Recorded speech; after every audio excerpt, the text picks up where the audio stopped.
सासू माँ। मोनिका और तुषार इन दोनों ने भागकर शादी कर ली।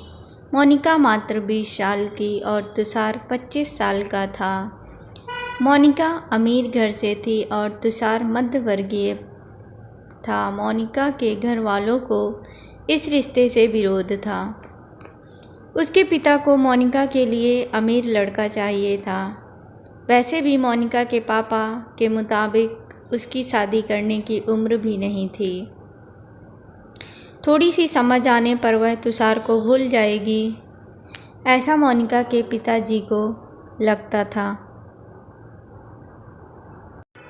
तुषार के माता पिता को इस शादी से कोई दिक्कत नहीं थी। मोनिका की पढ़ाई पूरी हुई और तुषार को भी अपने कैरियर पर अच्छे से ध्यान देना चाहिए, ऐसी उनकी इच्छा थी। बाद में वक्त आने पर वह मोनिका के माँ बाप से बात करेंगे, ऐसा उन्होंने तुषार को बोला था। एक बार मोनिका और तुषार को बाहर घूमते हुए मोनिका के भाई ने उन्हें देख लिया।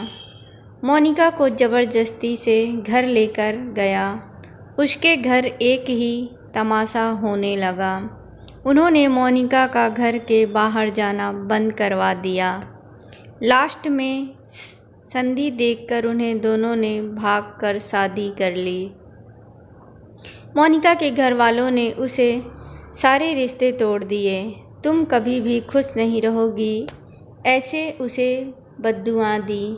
तुषार के घर वालों को उनका विरोध नहीं था, पर उन दोनों ने लिया हुआ निर्णय उनके माँ बाप को पसंद नहीं आया।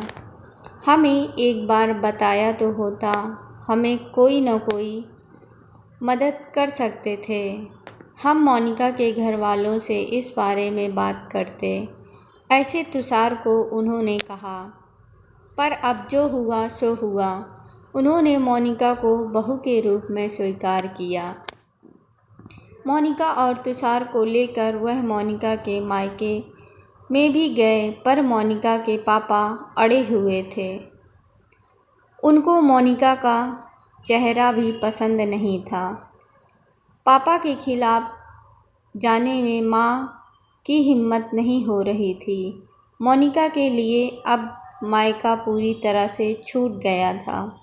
धीरे धीरे मोनिका का तुषार के घर में मन लगने लगा। अब अपना जो कुछ भी है वह वहाँ पर ही है, यह उसे समझ आया। मोनिका बड़े लाड़ प्यार से बड़ी हुई है। उसे कोई भी काम की आदत नहीं थी। हमें ही उसे सब कुछ सिखाना पड़ेगा। इसकी तुषार की माँ को यानी मोनिका की सास को पता था। सब कुछ अच्छा चल रहा था, पर नियति के मन में कुछ अलग ही चल रहा था। उनकी शादी को जैसे तैसे 1 साल हुआ था और एक एक्सीडेंट में तुषार दुनिया छोड़कर चला गया। सभी पर दुख का पहाड़ टूट पड़ा। ऐन जवानी में अपने बेटे की मृत्यु होने के कारण तुषार के माँ बाप को ज़बरदस्त मानसिक धक्का लगा। मोनिका भी पूरी तरह से टूट गई थी। अभी तो उनकी गृहस्थी शुरू ही हुई थी। मोनिका के मायके वालों को भी यह बात मालूम पड़ी, तब भी मोनिका के मायके वाले कोई भी नहीं आए। तुषार की माँ इन सब में धैर्य से बर्ताव कर रही थी। तुषार के अंतिम संस्कार का कार्य निपटाकर उन्होंने मोनिका को उसके मायके छोड़ आने का निर्णय पक्का किया।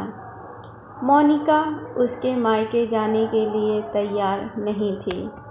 उन्होंने मोनिका को बहुत समझाने की कोशिश की।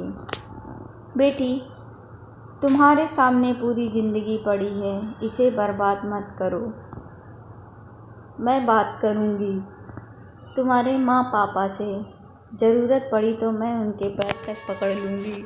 उसे समझाकर वह उसे उसके मायके लेकर गए, पर वहाँ भी उन्हें निराशा ही मिली। उसके मायके वालों का गुस्सा मोनिका पर से कम नहीं हुआ था। तुषार की माँ ने बहुत मनाने के बाद भी उन्होंने मोनिका को माफ़ नहीं किया। उसके पापा ने कहा, आपको वह बोझ लग रही होगी तो उसे कुएं में ढकेल दो। तुषार के माँ पापा मोनिका को वापस घर ले आए। मोनिका के वापस घर आने से घर के बाकी लोग थोड़े नाराज़ थे। अब मोनिका को कोई भी खुले मन से स्वीकारने को तैयार नहीं था। कुलच्छनी अपशकुनी पोते को निगल गई, मेरे अब बेटे को भी निगल जाएगी। यह ऐसा बोलकर तुषार की दादी मतलब मोनिका की दादी सास उसे ताने दे रही थी। उस वक्त तुषार के पापा की तबीयत बहुत ख़राब हो रही थी। यह सब मोनिका को सहन नहीं हो रहा था। उसने ठान लिया कि यहाँ से दूर निकल जाना चाहिए। रात को सब सो जाने के बाद वह निकलने वाली थी, तभी उसकी सास जो जाग रही थी उन्होंने मोनिका को रोका। कहाँ जा रही है, ऐसा पूछा। माँ, मुझे जाने दीजिए, मैं अपशकुनी हूँ, मेरी ही वजह से यह सब हुआ। मैं तुषार की ज़िंदगी में आती नहीं तो हमारी शादी नहीं होती, तो आज वह जिंदा होता, पापा की भी यह अवस्था नहीं होती। मुझे जाने दीजिए, मैं यहाँ नहीं रह सकती। वक्त आने पर आत्महत्या कर लूँगी, पर अब यहाँ नहीं रहूँगी। सच में मेरे यहाँ आने से इस घर की सारी खुशियाँ चली गईं। मुझे कोई अधिकार नहीं है यहाँ रहने का। मोनिका रोते रोते सब बोल रही थी। उसके सास ने उसे पहले शांत किया। मोनिका, तुम दोनों मिले नहीं होते तो तुम्हारी शादी हुई नहीं होती, तो उस दिन उस ट्रक ड्राइवर ने नशे में गाड़ी नहीं चलाई होती, तो रास्ते पर लोगों ने तुषार को वक्त पर हॉस्पिटल में ले गए होते। तो बहुत तो है बेटा, और अब वक्त निकल गया है इन सब बातों का विचार करने का।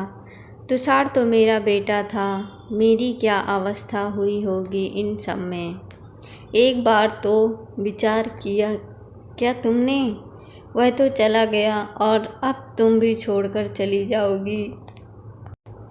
मुझे मोनिका, तुम मुझ पर बोझ थी, इसीलिए मैं तुम्हें तुम्हारे मायके छोड़ने नहीं गई थी। तुम्हारे सामने पूरी ज़िंदगी है, किसी के चले जाने से हम जीना तो नहीं छोड़ सकते। यहाँ से ज़्यादा तुम वहाँ पर खुश रहोगी, क्योंकि यहाँ तुषार की यादें तुम्हें हमेशा दुख देंगी। ऐसे मैं सोचती थी, पर जाने दो, जो हुआ सो हुआ। अब तुम तुम्हारी पढ़ाई पूरी करोगी, मैं हूँ तुम्हारे साथ, और उनकी चिंता करने के लिए मैं हूँ ना। सिर्फ तुम्हारा साथ चाहिए मुझे बेटा। इस सब में तुषार के जाने से हर कोई परेशान था। हर किसी का बोलने का तरीका अलग हो गया है।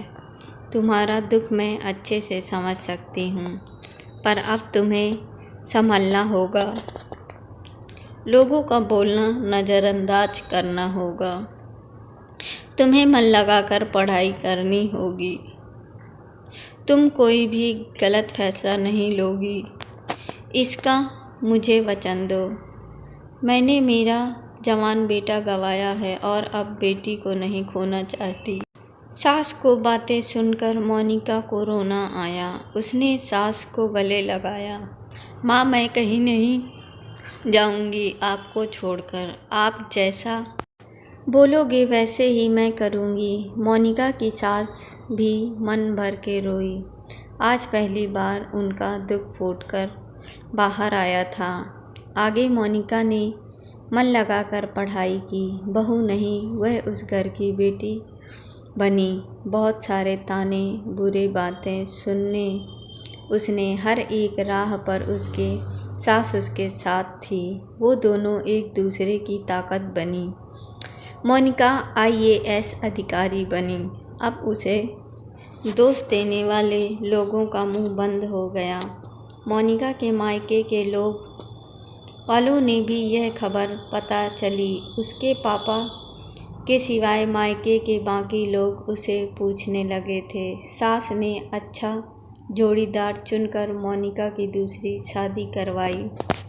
शादी के बाद भी मोनिका अपनी इस माँ को नहीं भूली।